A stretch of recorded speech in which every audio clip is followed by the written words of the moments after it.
বৃষ্টি থামবার আর নামই নেই। এদিকে সন্ধে হয় হয়। আমার বাড়ির বারান্দায় আমরা 5 জনে বসে আছি। বেয়ারা এসে আচার, তেল মাখা, গোটার মশলা ছড়ানো, নারকেল কুচি আর পেঁয়াজের কুচি মেশানো মুড়ি এবং তার সঙ্গে বেগুনি ও শশা দিয়ে গেল। সামনেই গঙ্গা, বৃষ্টির ধারা ঠিক কুয়াশার মতোই গঙ্গার বুকের উপরে ছড়িয়ে পড়ছে।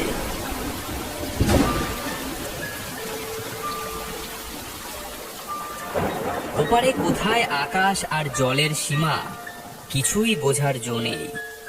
এমনকি ওপারের বনের সবুজ রেখা পর্যন্ত আর দেখা যাচ্ছে না।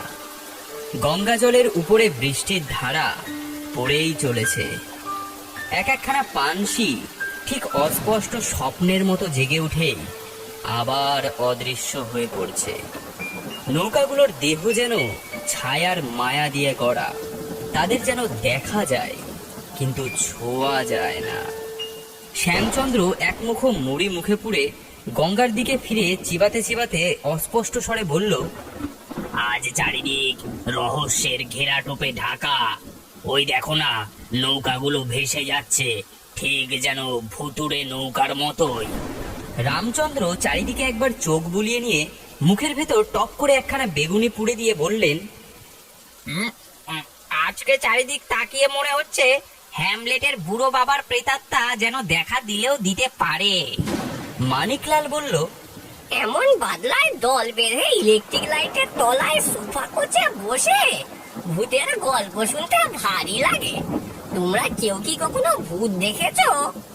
না, ভূত আমি বিশ্বাস করি না। অপূর্ব এতক্ষণ এক মনে মুড়ি ফুলুরি খেতেই ব্যস্ত ছিল। এখন সে মুখ খুলে বলল, হ্যাঁ, কোনো ভদ্রলোকেরই ভূত বিশ্বাস করা উচিত না। আমিও ভূত বিশ্বাস করি না, কিন্তু ভূতের গল্প শুনতে ভালোবাসি। আমি বললাম, আমিও ভূত বিশ্বাস করি না, কিন্তু ভূতের গল্প বলতে ভালোবাসি। বাদলার গল্প হচ্ছে ভূতের গল্প, কিন্তু সে গল্প সত্যি হওয়া চাই। আমার এ গল্প একেবারে সত্য ঘটনা। তবে যে বললে তুমি ভূত বিশ্বাস করো না। না, আমি ভূত বিশ্বাস করি না, কিন্তু সত্য ঘটনা না হলে ভূতের গল্পের জোর হয় না। তাই প্রত্যেক ভূতের গল্পই সত্য বলে মনে করা উচিত।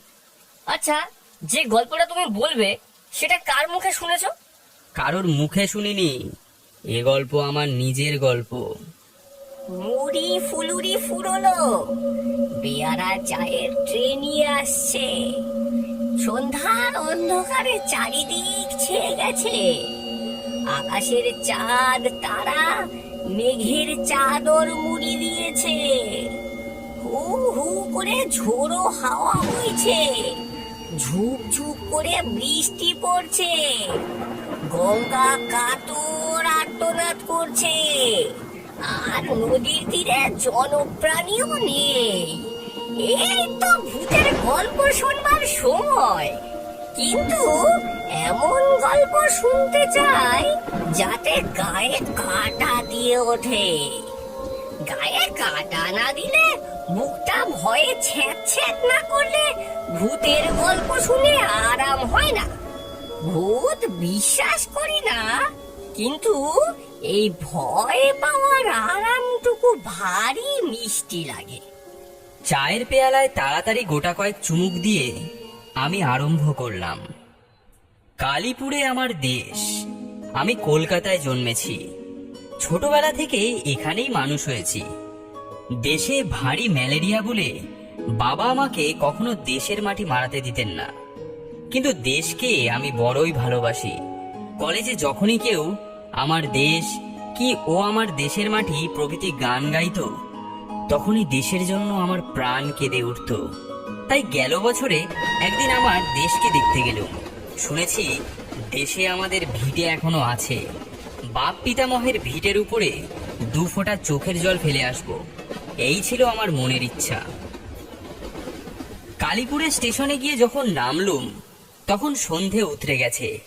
তবে আকাশে দশমীর চাঁদ ছিল বলে পথ চলতে বিশেষ কষ্ট হলো না। গ্রামের কেউ না কেউ আমাকে আশ্রয় দেবে, এই ভেবে মনের আনন্দে গুনগুন করে গান গাইতে গাইতে সামনে এগোলাম। মাথার উপরে ম্যালেরিয়ার মশার মেঘ কনসার্ট বাজাতে বাজাতে আমার সঙ্গে এগিয়ে যাচ্ছে। কালো কালো বাদুড় উড়ছে, ঝিঝি পোকা ডাকছে, পেঁচারা চ্যাঁ চ্যাঁ করে চেঁচাচ্ছে। মাঝে মাঝে ঝোপঝাপের ভেতর থেকে সাপের মতো কি যেন বেরিয়ে আসছে। কলকাতার রাস্তায় গ্যাসের আর ইলেকট্রিকের আলোতে পথ চলা অভ্যাস, কিন্তু এই গ্রামে দশমীর চাঁদের আলো অমাবস্যার অন্ধকারের চেয়ে উজ্জ্বল বলে মনে হচ্ছে না। অন্ধকারের মধ্যেই আপন মনে গান করতে করতে এগোতে লাগলাম। ও আমার দেশে তোমার পারে। গাইতে গাইতে হঠাৎ সামনে তাকিয়ে দেখলাম একটা গাছের কালো ছায়ায় গা মিশিয়ে কে একজন দাঁড়িয়ে আছে। তাকে দেখে কেমন সন্দেহ হলো। চোখ দুটো মুছে আবার ভালো করে তাকিয়ে দেখলাম। দেখে সন্দেহ আরো বেড়ে গেল। দিব্যি নাদুস নুদুস চেহারার একটা লোক। বলো কি, ভূত নাকি? বোধহয়, কিন্তু লোকটার মাথাটা কাঁধের উপরে ছিল না, ছিল তার হাতে। দুই হাতে মুন্ডুটা সে পেটের কাছে ধরেছিল, আর সেই মুন্ডের ভাঁটার মতো চোখ দুটো আমার দিকে গটমট করে তাকিয়েছিল। গল্পটি এইবারে জমেছে। সত্যি গল্প কিনা আমার গায়ে কাটা দিতে শুরু করেছে। তুমি নিশ্চয়ই স্কন্ধ কাটা ভূত দেখেছিলে। হ্যাঁ। তারপরেই বোধহয় তুমি অজ্ঞান হয়ে পড়লে। না, আমি তার আরো কাছে এগিয়ে গিয়ে তাকে আরো খুঁটিয়ে খুঁটিয়ে দেখতে লাগলাম। স্কন্ধ কাটার হাতে ধরা মুন্ডটা বলে উঠল, হাও মাও খাও, মানুষের গন্ধ পাও। আমি তুড়ি দিয়ে গাইলুম, ও আমার দেশের মাটি। স্কন্ধ কাটার হাতে ধরা মুন্ডটা আরো জোরে বলল, হাও মাও খাও। আমি বিরক্ত হয়ে বললাম, দুধ তোর হাউ মাউ খাওয়ের, নিকুচি করেছে। ব্যাপার কি, বেসুরে অমন বাজে চেঁচাচ্ছ কেন? স্কন্ধ কাটা খানিকক্ষণ হতভম্বের মতো চুপ করে রইল। তারপর বলল, আমি ভয় দেখাচ্ছি। কাকে? তোমাকে। আমাকে কেন? ভয় দেখাতে আমরা ভালোবাসি যে। কিন্তু আমি ভয় পাইনি। ভয় পাওনি? আচ্ছা, এইবারে তুমি নিশ্চয়ই ভয় পাবে। এই বলে সে মস্ত হাঁ করে ভয়ানক জোরে আবার হাও মাও খাও বলে চেঁচাবার উপক্রম করলো। কিন্তু তার আগেই আমি তাড়াতাড়ি এগিয়ে গিয়ে স্কন্ধ কাটার মুন্ডের গালে ঠাস করে একটা চপেটাঘাত করলাম। স্কন্ধ কাটার হাতে ধরা মুন্ডটা ভ্যাক করে কেঁদে ফেলে বলল, বিনা দোষে তুমি আমাকে চড় মারলে কেন? আমি বললাম, মুন্ড থাকা উচিত কাঁধের উপরে, মুন্ডটা তুমি কাঁধ থেকে খুলে নামিয়ে রেখেছো কেন? কাঁদতে কাঁদতে স্কন্ধ কাটা বলল, নইলে যে তোমরা ভয় পাও না। আমি বললাম, কাঁধের মুন্ড হাতে দেখলে আমার মাথা ঘোরে। যদি ভালো চাও তো যেখানকার মুন্ড সেখানেই রেখে দাও, নইলে আবার আমি চড় মারবো। স্কন্ধ কাটা তাড়াতাড়ি মুন্ডটাকে আবার কাঁধের উপর বসিয়ে নীরব হয়ে দাঁড়িয়ে রইল। তার অবস্থা দেখে আমার মনে অত্যন্ত দয়া হলো। আস্তে আস্তে তার পিঠ চাপড়ে আদর করে বললাম, না না, তুমি কিছু মনে করো না, আর আমি তোমাকে চড় মারবো না। স্কন্ধ কাটা ভেউ ভেউ করে কাঁদতে কাঁদতে বলল, তুমি আমাকে দেখে ভয় পেলে না, উল্টে আমাকে চড় মারলে। এখন ভূত সমাজে আমি এ পোড়া মুখ দেখাবো কেমন করে? ও গো, এ আমার কি দুর্দশা হলো গো! ও গো, আমি যে ভূত পেতনির নাম ডোবালুম গো! ও গো, বেল গাছের ডালে ব্রহ্মদৈত্যী ঠাকুর যে সব দেখছে গো! ও গো, তিনি যে আমার কথা সবাইকে বলে দেবেন গো! থামো থামো, অত চেঁচিও না। কোথায় তোমার ব্রহ্মদৈত্যী ঠাকুর? চোখের জল মুছতে মুছতে স্কন্ধ কাটা বলল,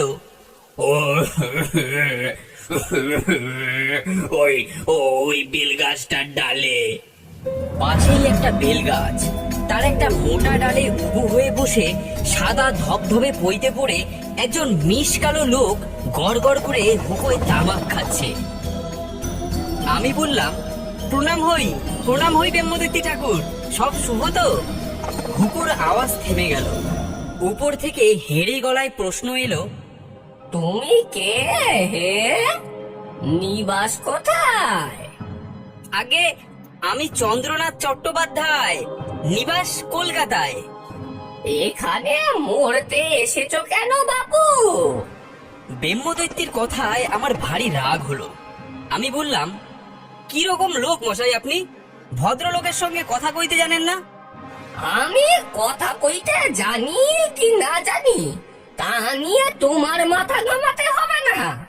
জ্যাঠা ছেলে কোথাকার? আপনি বক্সিং লড়তে জানেন?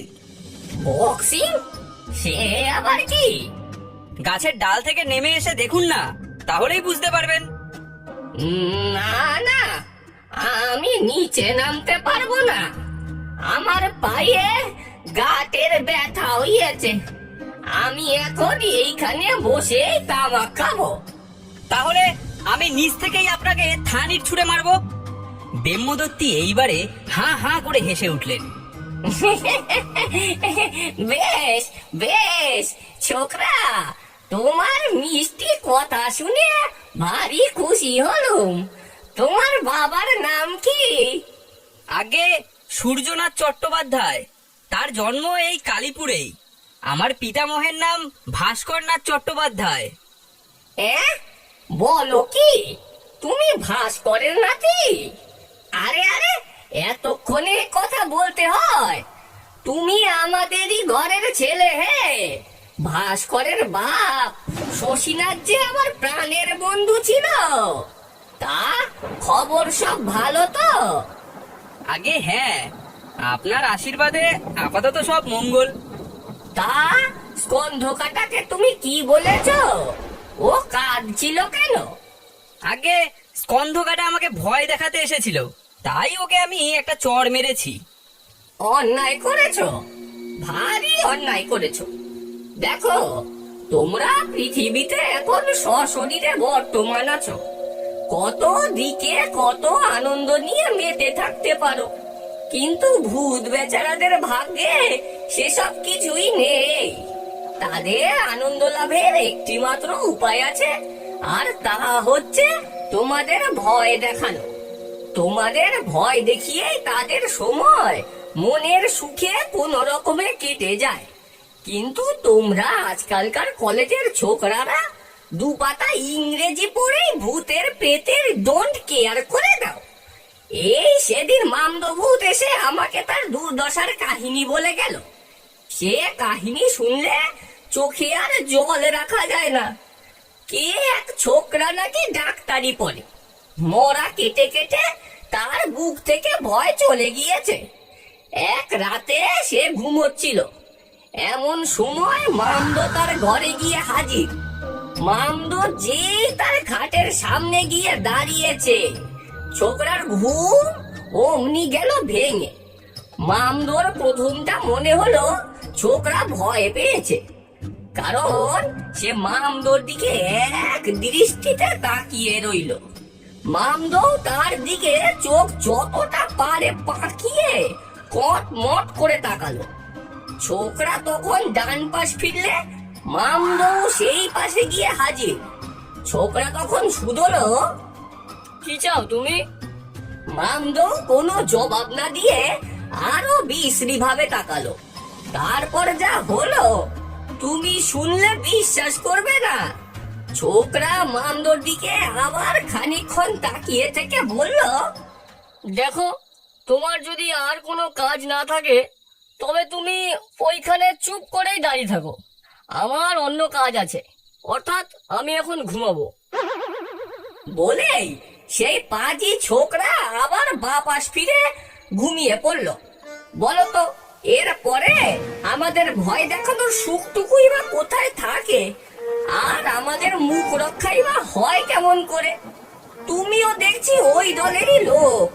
তোমার এই অন্যায় ব্যবহারে আমি অত্যন্ত দুঃখিত। ভবিষ্যতে আমাদের দেখে তোমরা একটু ভয় পেও, তাহলেই আমাদের আনন্দ। কিন্তু এইটুকু আনন্দ থেকেও তোমরা যদি আমাদের বঞ্চিত করো, তাহলে ব্রহ্মদৈত্যের কথা শেষ হবার আগেই স্কন্ধকাটা বলে উঠল, সরে দাঁড়াও, সরে দাঁড়াও, পথ থেকে সরে দাঁড়াও। ওদিকে চেয়ে দেখি একটি স্ত্রীলোক পথ দিয়ে আস্তে আস্তে হঠাৎ আমাকে দেখে থমকে দাঁড়িয়ে পড়ে। লজ্জায় জিভ কেটে মুখে ঘোমটা টেনে দিল। এখনো সরে দাঁড়ালে না? এ কেমন কেমন লোক হে তুমি? মহিলার সম্মান জানো না? তাড়াতাড়ি আমি সরে দাঁড়ালাম। মহিলাটি ঘোমটার ফাঁক দিয়ে একবার আমাকে দেখে ঠিক করে একটুখানি কৃতজ্ঞতার হাসি হেসে হেলে দুলে চলে গেলেন। উনি কে? আরে উনি হচ্ছেন শ্রীমতী পেতনিবালা দত্ত। ব্রহ্মদত্তী মুখ থেকে হুকোটা নামিয়ে রেখে বললেন, পেতনিবালার ডাক নাম কুনি। ও হচ্ছে বুনির বোন। বুনি? বুনি কে? তুমি কি কখনো কুনি বুনির গল্প শোনোনি? না। তবে শোনো, কুনি আর বুনি হচ্ছে দুই বোন। মরবার পর দুই বোনই পেতনি হয়েছে। কুনি থাকে দত্তদের বাড়ির রান্নাঘরের এক কোণে, আর বুনি থাকে বাঁশবনে। এক রাত্রে দত্তদের বাড়ির বামুন ঠাকুর বাঁশবনের পাশ দিয়ে আসছে।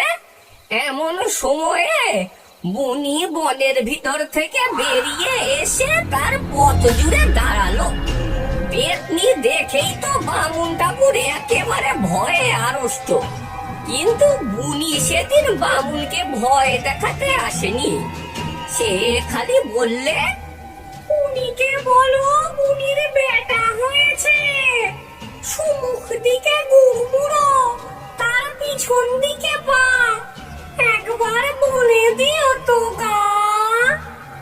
এই বলে বুনি অদৃশ্য হলো। বামুন ঠাকুরও ঊর্ধ্বশ্বাসে ছুটতে ছুটতে দত্ত বাড়ির রান্নাঘরের সামনে এসে পড়ে দাঁত কবাটি লেগে অজ্ঞান হয়ে গেল।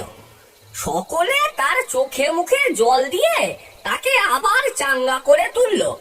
তারপর বামুন ঠাকুর যখন একটু ধাতস্থ হয়ে সকলের কাছে বুনির বেটা হওয়ার বিবরণ বলছে, তখন হঠাৎ রান্নাঘরের কোণ থেকে কুনি নাচতে নাচতে বেরিয়ে এসে আহ্লাদে আটখানা হয়ে বলল, ও ঠাকুর কয় দিবসের? আরে ও ঠাকুর কয় দিবসের? অর্থাৎ খোকার বয়স কদিন হলো।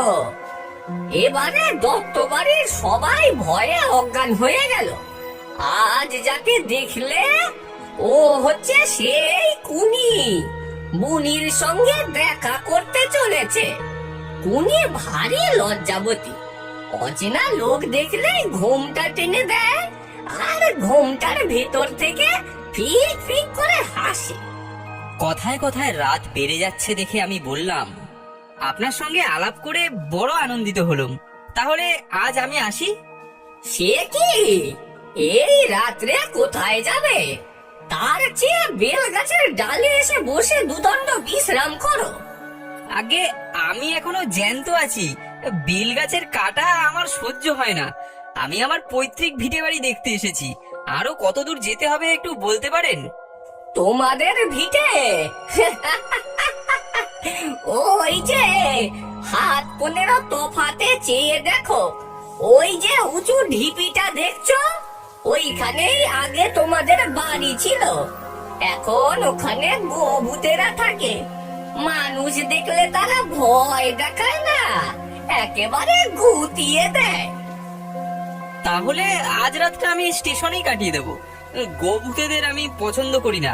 প্রণাম হয় ব্রহ্মদৈত্য ঠাকুর।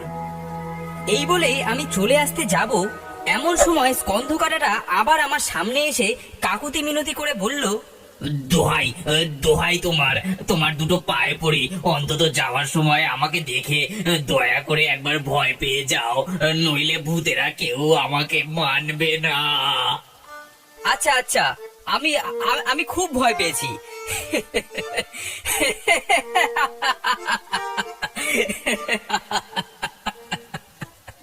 এই বলে আমি সেখান থেকে হাসতে হাসতে চলে এলুম। আমার কথাটি ফুরলো। দেখ, ডাহা গাঁজাখুরি গল্প। সব ভূতের গল্পই গাঁজাখুরি, তবে কোনোটাতে গাঁজার মাত্রা কম থাকে আর কোনোটাতে থাকে খুব বেশি। এই যা তফাৎ। আমার গায়ের কাটা গায়েই মিলিয়ে গেল। এখন আর এক কাপ চা খেয়ে গা তাতিয়ে না নিলেই নয়।